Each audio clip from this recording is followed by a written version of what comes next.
All right, now let's get back into the manual. We'll come back to some questions a bit later on, but we are on page 35 of the manual, and we are talking about principles of warfare. Now, there was a question. I don't want to go too far in it because last session we took all up basically with the questions, but when we finished a while ago in the manual, I gave you Napoleon's military maxim number 29, which was there at the top of page 35. When you have resolved to fight a battle, collect your forces, dispense with nothing. A single battalion sometimes decides the day. The question was, what does it mean to dispense with nothing? That means to count. Don't count anything as unnecessary.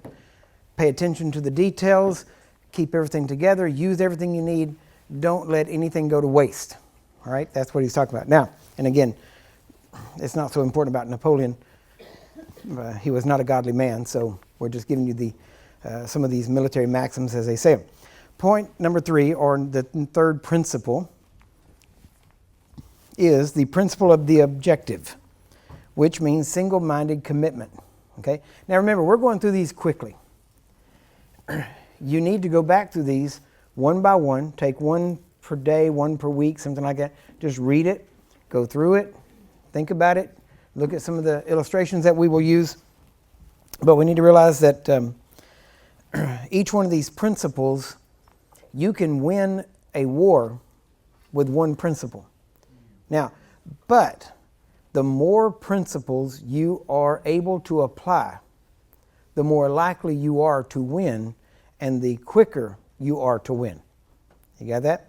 So what you want to do is you want to apply as many of these as you can at any given time to bring all of these principles to bear.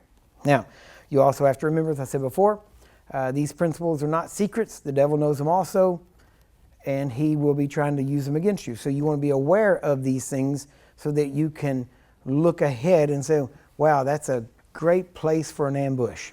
That's a great place for the enemy to try to do something, all right? I'll give you an example. Definitely don't walk in fear. I'm not paranoid by any stretch. At the same time, I'm aware of my surroundings. I'm aware of what goes on. And I'm very aware because of situations that I've heard that happened to other ministers. I'm very conscious of them. I know that Billy Graham had an entire team that would go ahead of him into the hotel. They never let anybody know where he was staying. And so, but even then, he would have a team that whenever they checked into the hotel, the team would go with him to the room. He would wait in the hall with a team, or with a team member, maybe even two, while two other team members went into the room and checked the room. All because one time he checked into a hotel room and a woman jumped out of the closet and then tried to say something. And so he said that'll never happen again. So he set up a principle and a policy that precludes that. Now, early on, that was one of the things that I did, was that I took, when I was with Dr. Sumrall, and I was going through God's generals, and started doing some of the study of these people, and I looked and found why many of these people fell or why they ended badly. And I looked at the principle and said, okay, this is what they did, this way, and so I made notes and said, okay, we need to set up a policy that does not allow that to happen. And so we started eliminating potential problems before they ever came up.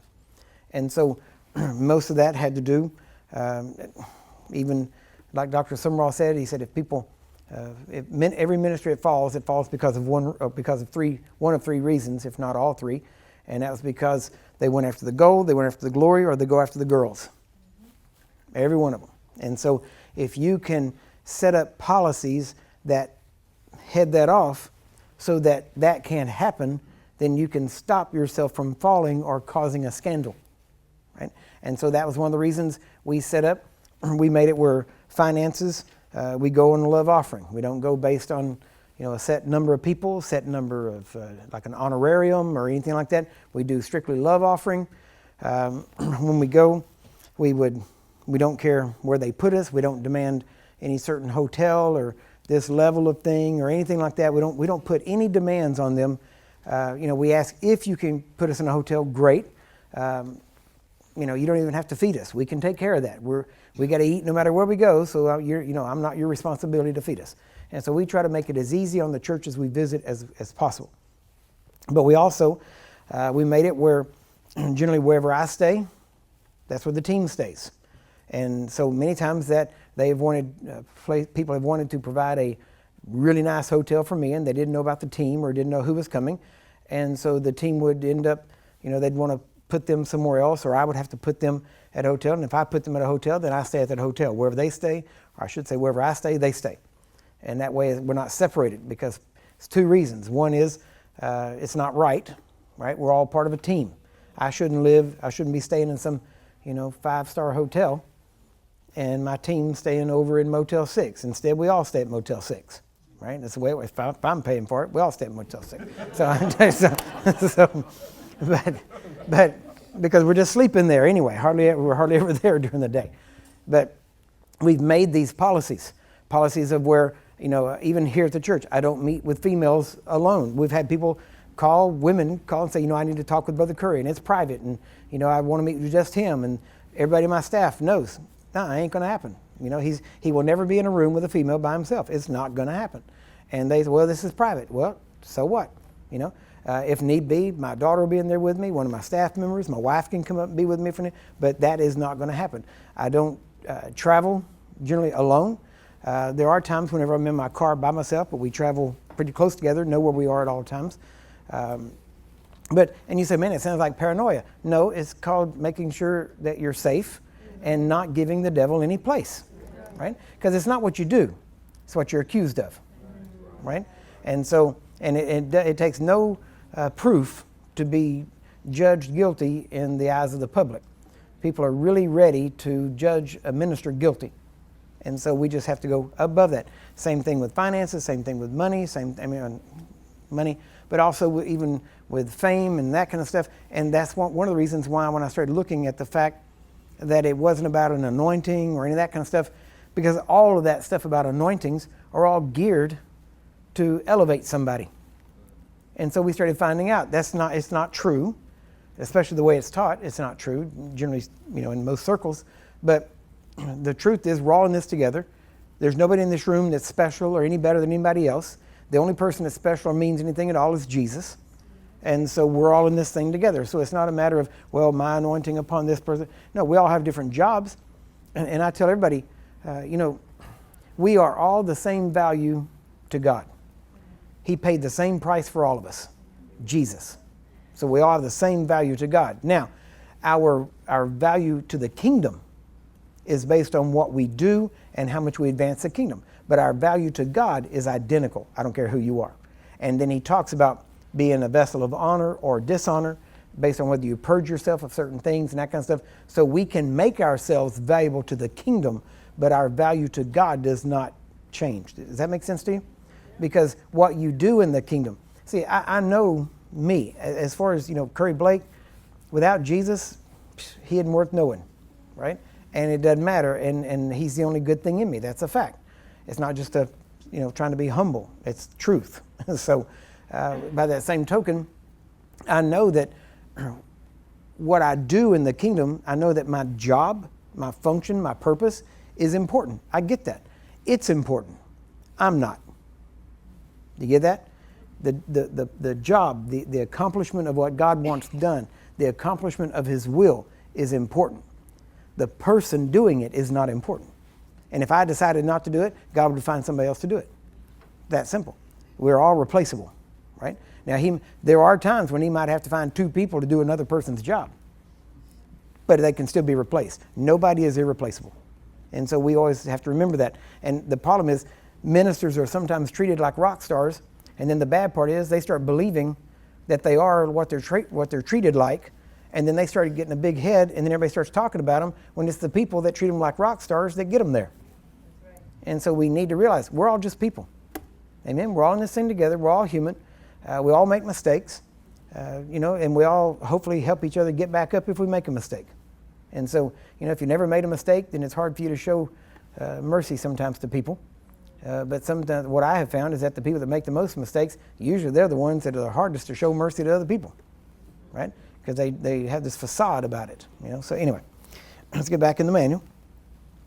It says, when all is said and done, it is the individual soldier that determines the outcome of the battle, right? there's a saying in the Marine Corps that the best weapon on the battlefield is a Marine with his rifle. I say the best weapon is not the rifle. The best weapon is the Marine, right? It's the same thing. We are the best weapon that God has. He even said that. He said, you are my battle axe. You are my hammer. You will crush the enemy. Not, this thing or that thing. That's why your gifting and all that stuff, that doesn't matter one bit. Your best gift doesn't mean a thing in the world. It doesn't, God could get by without your best gift. Without your talent, right? Many times people come into the ministry and different things, and the people that have the greatest talent and the greatest potential are the ones that do nothing because they're so used to having it easy because they never had to develop. It's the ones that had to work to develop their talent that actually make something to actually help and produce because they had to put in the effort to do it. That goes back to discipline and perseverance. And so many times we need to realize that it's our dependence on God and our understanding that it's He who makes us. And anything we do, it's because of Him in us, that it's not us. All we bring to the table is willingness to serve. That's it. Everything else doesn't matter and usually has to be gotten out of the way. You come in and, well, I know this and I'm smart and I'm sharp and I can do this and I can do that. Usually God says, yeah, and whenever you die to that, I'll be able to use you. But until you die to it, you're really not much use. That's why He told Gideon, well, look, you got 30-some-odd thousand people or 32,000 people. That's way too many. I can't use that to win a war. If I do, you'll think you did it. So let's whittle you down to the point. Now, can I win a war with 20,000? Oh, yeah, you can win a war. Yeah, we can win this war with 20,000. All right, I've got to get rid of some more. And He got it down to 300. And when you get down to 300, then get in. Can we do this? God says, okay, now we're in a place where when you win now, you'll know it was me that did it, not you. Too many times we go into battle thinking, I got what it takes, and you're not thinking about Jesus. You need to realize if you have Jesus, you have what it takes. But you don't have the natural giftings and talents to make it happen. It's your reliance upon Him. You have to die to that stuff, right? And that's one of the worst things we can do when a person gets saved and they got a talent and all of a sudden we want to showcase them because they got a name. And we want to say, oh, look, we got this person saved and he's famous and now he's saved. Let's put him behind the pulpit so we can draw people because he's got a big name. And usually those people end up going back into the world and falling aside because you put novices into positions of authority and they don't have a message to speak anyway. All they know is I got saved. Mm-hmm. And then we put them up there just to draw people and we end up shipwrecking their faith. And so we have to learn, if somebody comes in and is famous and well-known and wealthy or whatever thing they got that makes them somewhere, anywhere else, and they say, hey, I'm here to help. Great. Hand them the brush and send them to the restrooms. They need cleaning, right? Well, that's not me. Well, there you go. Well, then we need to get you really saved because you ain't saved yet. Why? Because you think you're too good for that. That's one of the best things I really saw whenever we had our conference here last month was how our national, international leaders came in and immediately volunteered to help. And we're cleaning the restrooms, we're vacuuming the floor. None of them said, oh, that's, give that to somebody else. They did what was necessary. Nobody thought they were too good to do anything.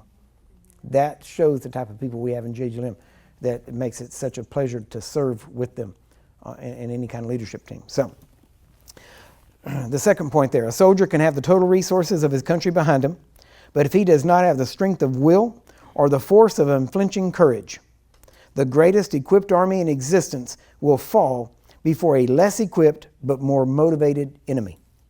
Now, here before long, one of the areas that Dr. Summerall taught on that I'm going to be teaching on myself, and it's an area that you hardly ever really hear much taught on in any kind of depth, and that is the area of the will, the human will, the will of God, how will comes into play, and even an aspect of willpower. And so we're going to show you what that is, how it works, where it comes from, how to develop it in a godly way. So we'll be talking about that, but it's very seldom really talked about to any degree. Thousands of historians and researchers have devoted themselves to finding the common denominators of victory or defeat in warfare. They have concluded that successful commanders win largely because of boldness, speed, surprise, and resolute determination to achieve victory. And notice those are the constants in victory. One of the things, one of the greatest, who is generally accepted as the greatest strategist or tactician on the battlefield was a Confederate general named Stonewall Jackson. Even today, his campaign in the Shenandoah Valley is still studied by military commanders around the world because, and it was he was relatively untried. I mean, it was an amazing feat of what he did, of how by simply, he had another young commander under him named Jeb Stuart that was everywhere. And he had a mounted cavalry.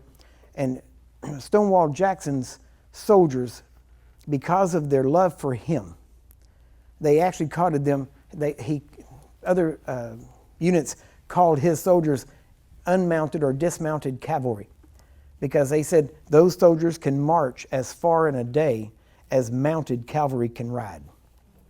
And it was because they pushed themselves because of their general. They loved him so much that he would tell them, we need to get from here today, and they would get there. And every battle they fought, usually they got there that day, and they were exhausted, and yet they still won. But it was because of a love that they had for their general. And so a lot of victory comes out of loyalty and love for the commander. That's the way it should be for us. Our victory comes out of loyalty and love for our commander. Amen?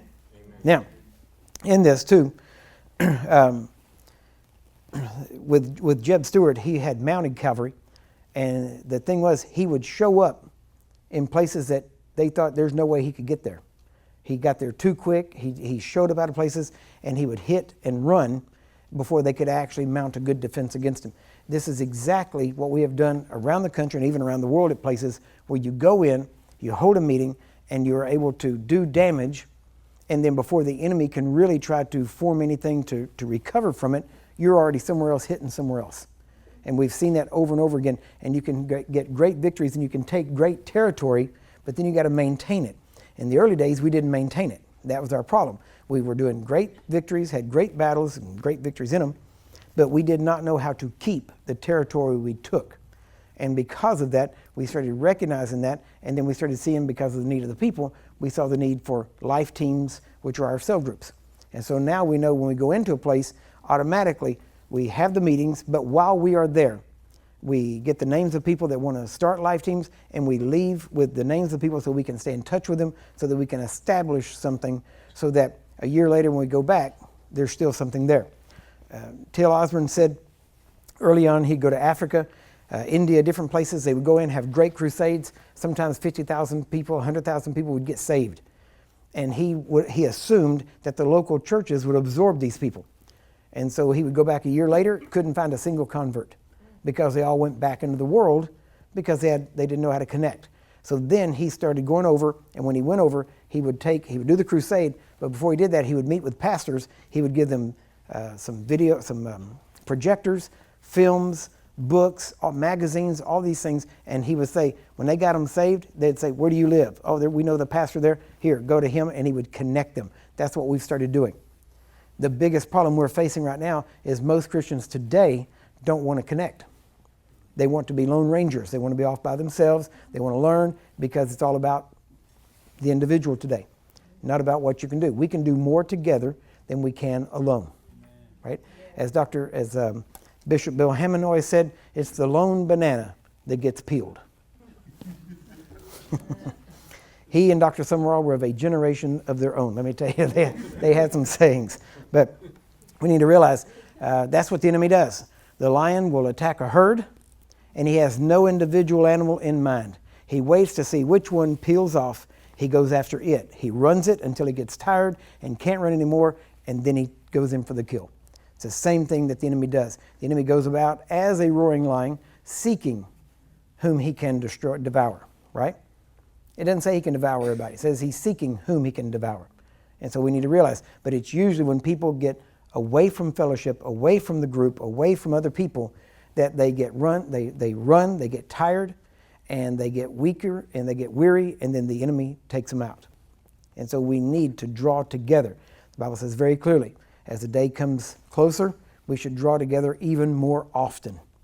Now, that's saying a lot, because in the early days of the book of Acts, It says very clearly that they met daily from house to house. So if we're going to get together more often than that, that's quite a bit, right?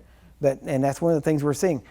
What is amazing is that there are so many people, especially in the JGLM circle, you might say, that I've been to a lot of different churches and places where people saw each other on Sunday and really didn't care to see each other the rest of the week. That's not the way JGLM people are.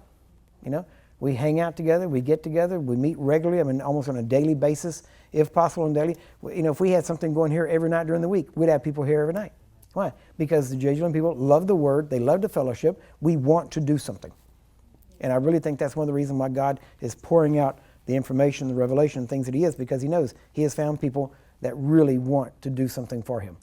We live with a gratitude to Him for what He has set us free from. And so, to whom is much forgiven, there's much love. Amen? So, all right. Next one, yeah. Look at the force multipliers. Force multipliers. Now, what that means is a force multiplier is anything that will times the effectiveness of that unit. Okay? You take a unit, a fire team of, say, 7 to 8 to 10 individuals, soldiers, and they all have a particular type of weapon, all the same type of weapon, say, the new M4 or something like that. I can't say new really anymore, but the M4, which it looks like what most people know as an AR-15 or the M16, very similar in appearance. And if they all have that same weapon, then they are a force to be reckoned with. Now, you add in, some of the newer light, as we have to remember some of the terms, what do they call it? A SAW is one of them, but these are squad assault weapons. And now this thing is, most of the M4s are 5.56 caliber, and now you've got something that is, all the way up to a Barrett, which is 50 caliber. When you add a sniper, when you add someone with one of these, in my day it was an M60, you add that into a squad, and now you have a force multiplier. You have just multiplied the effectiveness of that force. You take, for instance, if you take a group of, say, Special Forces, Green Beret, you take that small group and you put them into a larger unit. They become the force multiplier because they are specially trained, and they will automatically raise the level of efficiency of all of the rest of the troops, because now you have 10 guys that are not only working as a unit, but they also know how to lead.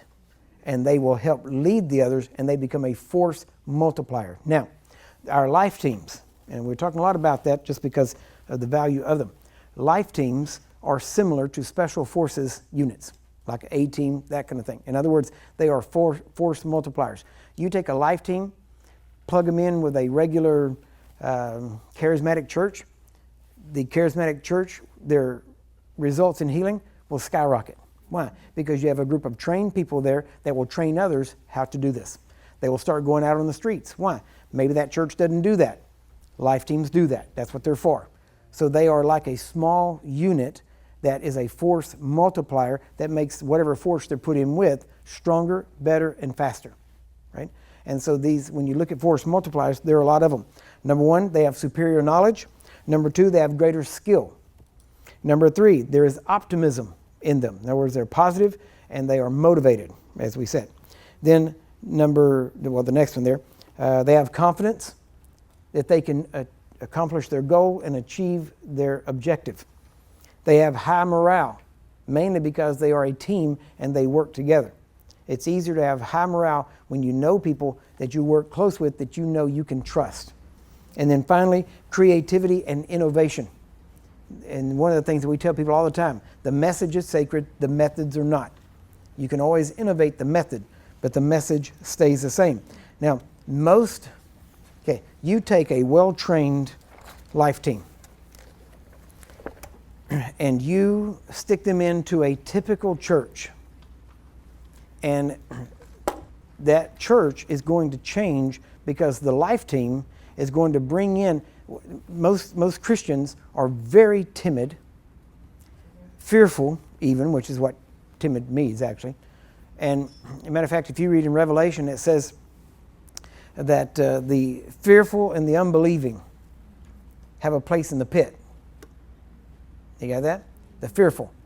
And that word fearful, when you look it up, it literally means timid, right? So one of the things that we have to do is we have to build into people not timidity, not fearfulness. Meekness, yes, but meekness is not timidity, right? So what we build into them is confidence, not in the flesh, but in the power of the Lord.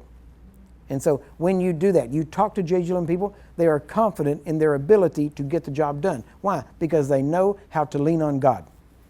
They know what He has commanded us to do, and they have been trained, they have skill, and they move into these things. You put them into a regular church, and you will see a difference in the people, because most people are waiting to be led. Right? JGLM people are waiting to lead. Right? Why? Because they're trained, they're equipped, and they're just saying, give me a chance. And so when we put them into a church body, they will gravitate to leadership. They won't step in and go, here, let me take over. But they will say, this needs to be done. Well, who's going to do it? I'll do it. They volunteer, they step out. And because of that, people who are timid and lack confidence will fall in behind them and be led by them, because most people are looking for someone that knows the way. And if you know the way, then people are willing to go the way. And so that's why we look at these life teams as so vital, because the life teams are trained and equipped, and we're constantly drilling. What we did the other night, last night, is basically what happens in life teams. That's one part of it. But they are well trained, drilled. I have some cards actually we're fixing to have printed up. I went just index cards, and I put all of the various diseases, problems, situations. I just wrote them all out and then put them on a card. And on the front of it, it'll have the problem, like brain injury, right? That was one of them. I think it's the one on top back there that I just saw a minute ago. But it'll say traumatic brain injury, or it'll say leukemia, or it'll say cancer, or sometimes it's very general. Pain, no diagnosis. It means the doctors can't figure it out. And that'll be on the front. And then what we do is we'll take that card and we'll role play. And then this is going to take place in the life teams. They're already doing it. They just don't have the cards for it, so they've had to do their own. But they'll take that card. One of them will take the card and say, okay, in this case, I'm the person that's coming to you for prayer, and it is, and you'll say, okay, what is the problem? Well, the problem is traumatic brain injury. How do you pray? And they practice. So we'll turn the card, okay? This is leukemia. How would you pray for someone with leukemia? Bam. And you get used to praying for these things. And one of the biggest hindrances to people praying effectively is unfamiliarity. You're not used to it. You're afraid of it. But once you get used to hearing these names and praying for them, then somebody says something, you're like, oh yeah, I've dealt with this before. Even though it was only on a card, I've dealt with it before. And it will bow its knee. Why? Because of the name of Jesus. And you know how to pray, and you speak with authority, and you get after this thing, and you command it to go. But it takes practice. We have to develop in the people a command presence. Okay? Command presence means you know what you're doing, and you know how to handle the situation. Yeah. I cannot tell you the number of times I've been in hospitals, especially a couple of things. Hospitals is one of them, and when I go in there, depending on how I'm dressed when I go in, but a lot of times I'll be standing there, and a doctor will come in, and I'll be standing there talking to the person that's there, and the doctor will think I'm a doctor. I'm not using medical terms, but it's how I'm speaking, because doctors recognize authority, but they see it in themselves. We were in Las Vegas, as a matter of fact, one time when my daughter Rebecca lived there, and we were pulling into this place, and I was in a, I'm trying to remember what car it was, probably a Tahoe, I would assume. It might have been a Suburban or a Yukon. But we were, as myself, my wife, and I think Rebecca was with us, maybe Crystal, I'm not sure. But we were pulling into an area on the main drag there, Las Vegas Strip, whatever they call it. And it's right there in the main area. And I was going to turn in and cut through an alley. And there were these guys, but you weren't supposed to do that, right? And so, but I didn't want to wait in the traffic. And so I'm pulling over, and this guy comes running out, and he's flagging me down. And when he walks up to the car, I'm just dressed normal. I had nothing unusual, nothing on my car. And whenever he walked out, I rolled down my window. I said, yeah. He said, you can't. He goes, oh, I'm sorry, officer. Go ahead, right through here. I didn't say anything. I didn't have anything that looked like that. For some reason, he assumed I was an officer. And he said, yeah, you can cut through here and cut back out if you need to get back out. I'm like, thank you very much. Went right on through. We were leaving Dallas back in 1997, 98, I guess it was, and we were going to Pensacola. And I had a van, and the old beat-up van, it wasn't anything fancy, but it was myself, my wife, our children, and actually a couple other young people also were going with us down to visit Pensacola for the revival that was going on there in Pensacola at the Brownsville Assembly of God. And I'm going on 635 over here, and there's a wreck. And so I get past it and see what's going on, and then I pull over to the side, and it's just bottlenecked. It wasn't anything really, any reason, it just bottlenecked. Because everybody's, rubbernecking, looking at it and trying to figure out what's going on. So I got out the van, my wife said, what are you doing? I was like, I'll be right back. Because I was in the Air Force, so I was used to, directing traffic. I was security police in the Air Force. And so I get out, and I go back over there, and I'm standing in front of this car, and the cars are trying to go, and so I get out there, I'm like, okay, you go, you stay, you go, all right, now you can go this way.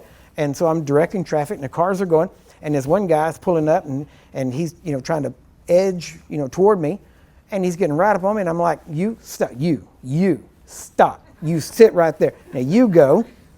And this guy's making me mad because he keeps saying, he got up against me. I mean, his car is edging up on against me, and now I'm like, oh, you're gonna be here a long time. You ain't going nowhere, all right? And he sat there, right? And I'm letting all these other cars go, and about that time, this Dallas police officer rides up on a motorcycle. He comes up behind me, gets over, puts his bike over on the edge near the center there. He gets off, he walks over toward me, and he goes, all right, officer, I'll take it over from here. This was a cop, right? But now notice, and so I said, all right, sir, have a good day. And I just went and got in my car, and we drove off. And I think that guy was still sitting there when I left, the way he got. But it was in the fact that we had command presence, right? If you have authority in heaven, it carries all the way through, right? Your authority doesn't stop at heaven. You have authority in heaven, in the heavens, on earth, beneath the earth. Everything is under the feet of Jesus, and we're in his body. You got that? Yeah. So it's not a matter of, what is this? Do I have authority here? Yes, you have authority everywhere you go. And if you're the only Christian there, you are the highest ranking spiritual being in that place. You've got to get that. I don't care if you're a believer or an apostle. It makes no difference. The bottom line is, because apostles still have to be believers. If an apostle stops being a believer, he may still be an apostle, but he's going to have no power. The power is in the believer. You get that? You've got to understand that. So wherever you are, you have that authority, but you have to develop that command presence. John Lake used to get up in the morning, put on his suit, get in front of a mirror, and look at that and say, God is in that man in that suit of clothes, and wherever that suit goes, God goes. Now that's what you need to do. Wigglesworth used to get up in the morning, and before he'd even start to get dressed, he would dance before the Lord for 10 minutes and worship God, and then he would go about his business. And then people ask him, how do you always stay up? He said, I never ask Wigglesworth how he feels. I tell him how he feels. See, we have to develop that. Your body will say, oh, I don't want to get up, I want to sleep. Well, you can't do that. You got to go to your job or whatever it is. You should have the same thing. Well, I don't want to go pray. Well, I didn't ask you what you want to do. You're going to pray. Well, I'm tired. I don't care. So what? Pray in tongues. Well, I'm too tired to pray in tongues. No, tongues is a refreshing. You pray in tongues, you'll get refreshed. Right? Yeah, you're never too tired to pray in tongues. Right? That is the refreshing that refreshes. That's what scriptures tell us. And so we have to realize, but you have to develop that. You have to decide that you are who God says you are. You have to decide that you have that authority, and then you start walking that way. Part of that is really amazing. Tony Robbins figured this out, read it from the Bible, saw some things in it, started doing it. What was he doing? It's what they call modeling. Whenever you see someone with authority, you act like them. And when you act like them, you'll start walking in authority. Why? Because there are body positions of authority, right? Well, I stand like this. That's not going to do you any good. There's no authority there, right? If you're going to be an authority, this is why the military, when you go into the military, the first thing they do is they put you in a group with a bunch of other, guys, gals, I don't know how they do it now, no telling, but they put you in a group, okay? Air Force, it was a squadron, but you can go into any of these groups that they put you into, and the first thing they do is they take you and they shave your head. Why? To prove to you they own you. And they can do whatever they want, and then if you have lice, it'll also get rid of that. But that's secondary. But it's to prove they own you. Then they take all your clothes and they give you all the same looking clothes. Why? Because they want you to quit thinking individual. They want you to think team. Would to God we could do that with the church. Right? Just when you come here and I want to be a member of this church. All right. We got clothes for you. Go in there in the restroom and here's your clothes. Come out like that and leave your other clothes here. We'll take care of them. Right? And just put everybody. Why? Because then we'd start thinking like a team. Right? And you start functioning together. And then what do they do next? They teach you how to walk together as a team. It's called marching. Right? And you march or you run everywhere. You run to get there and then you wait for a long time. If you just walked, you wouldn't have to wait so long. But you don't walk. You run everywhere and then you wait. Right? And why? Because they can tell you to. And the whole point is to get you to realize that you are part of a unit. And they'll tell you, we're all going to do this. And if you can't do this exercise, the whole unit will do it again. Why? Because they want pressure on you that if you mess up the whole unit. And so the whole unit has to go through it again. And believe me, the unit will convince you to get it done right. Right? Because when they come in and they check your foot locker or your lockers there beside you, and your stuff is messed up, and the whole unit, the whole dorm bay or whatever it is, gets held over for the weekend, doesn't get to go into town, by next weekend, your stuff will be right. Right? Your unit will make sure it's right. And so that is because they're teaching you how to operate as a unit. And that's the key. That's why you march that way. Everybody marches exactly right. Now listen, when I went in the Air Force, I was shorter than I am now. I grew after that. All right?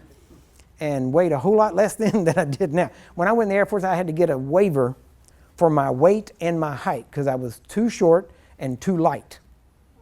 And I had to eat as much as I could to get up to 109 pounds. Oh, for those days again. Okay.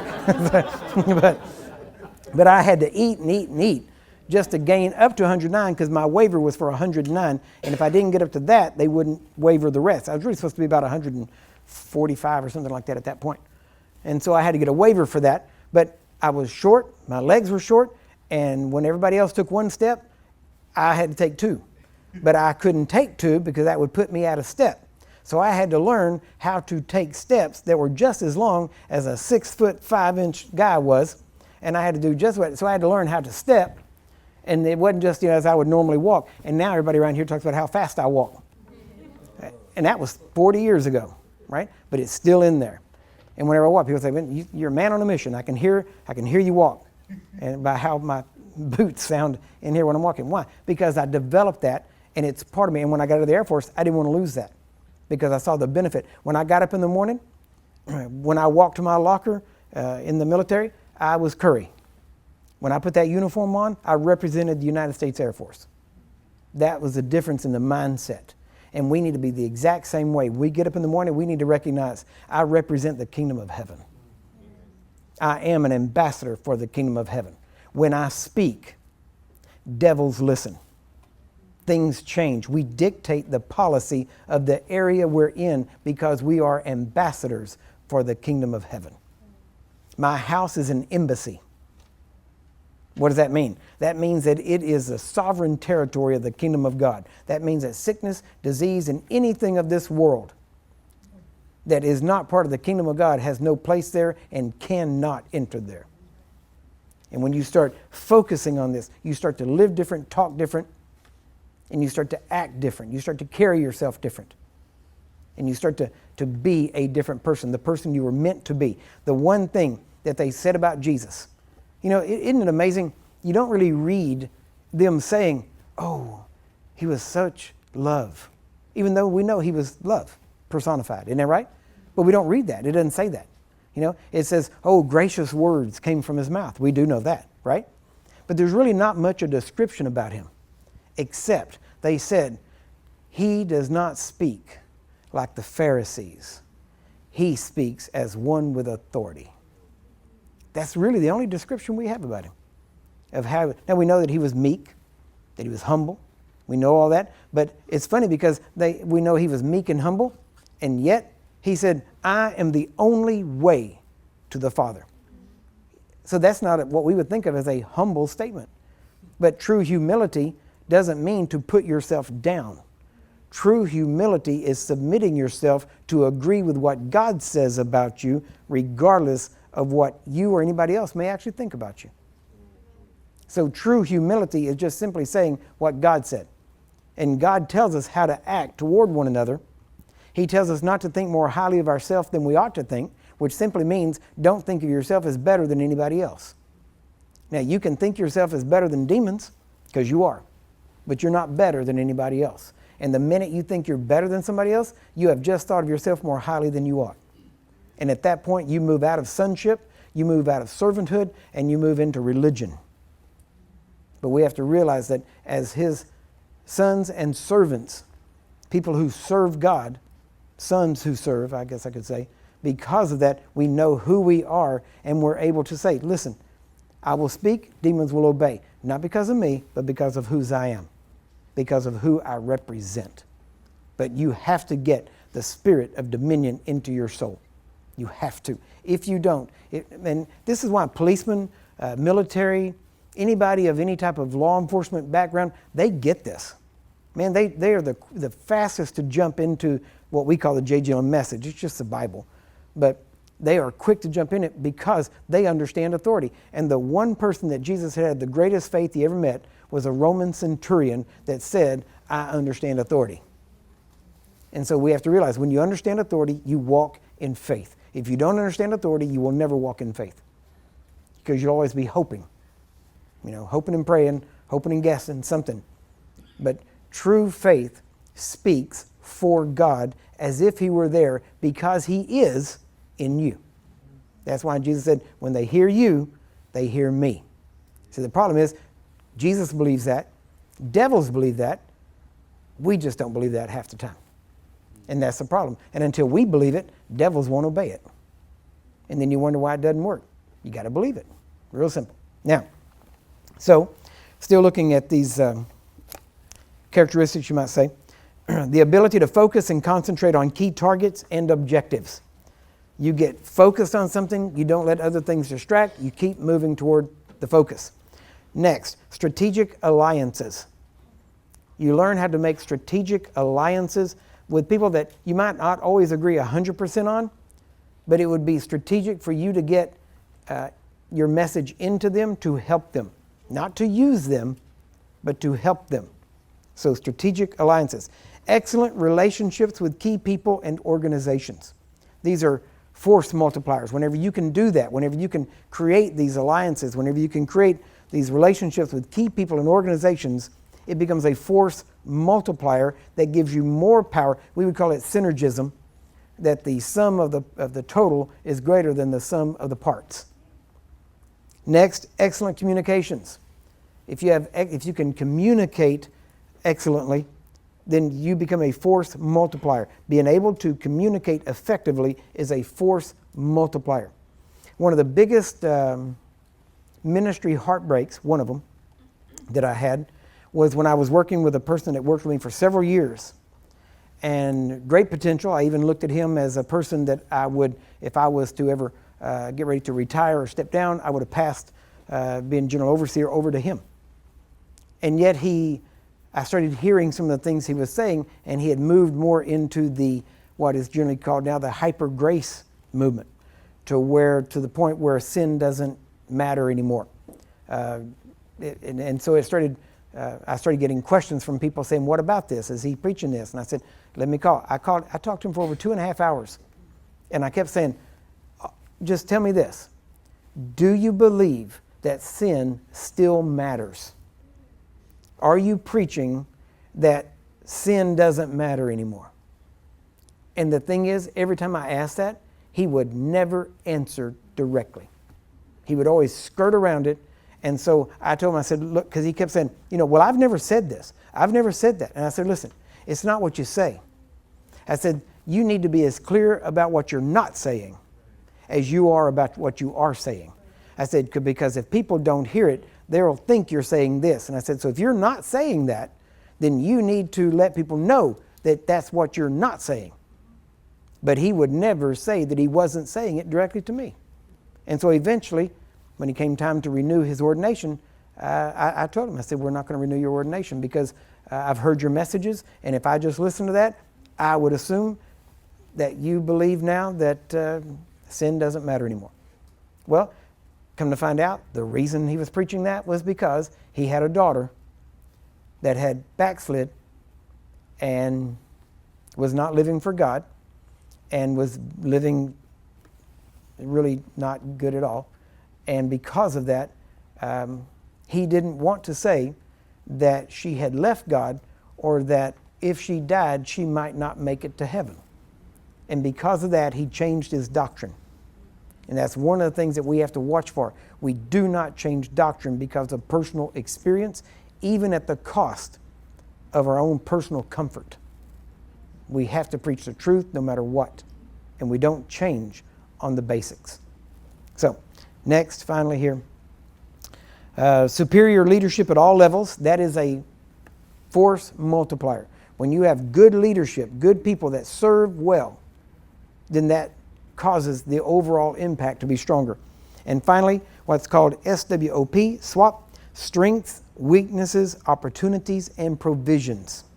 Now that means that you have to know the various aspects of these. You have to analyze them. And now here's the thing, if you know your weaknesses, if you know your strengths, if you know your opportunities and your provision, what you have to supply.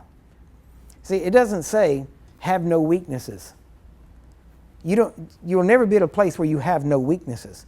But the greatest weakness you will ever have is not knowing your weakness. See, you need to know your weakness so you will know what to avoid.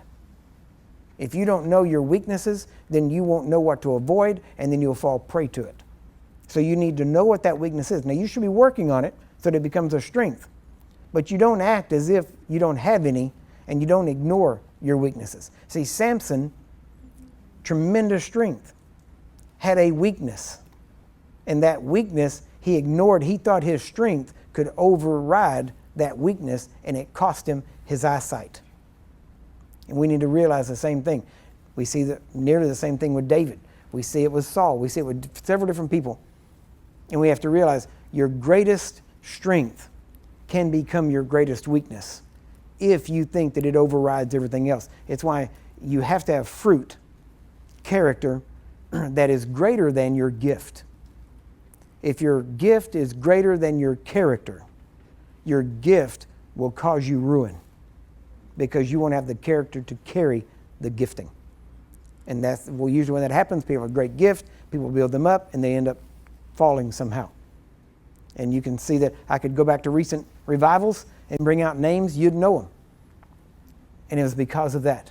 We have to realize, it says, take heed when you think you stand, lest you fall. Nobody's invincible, but God can keep us if we keep our eyes set on Him and don't get distracted by things that would pull us aside or go astray after our own lust. Amen? All right, let's take a quick break.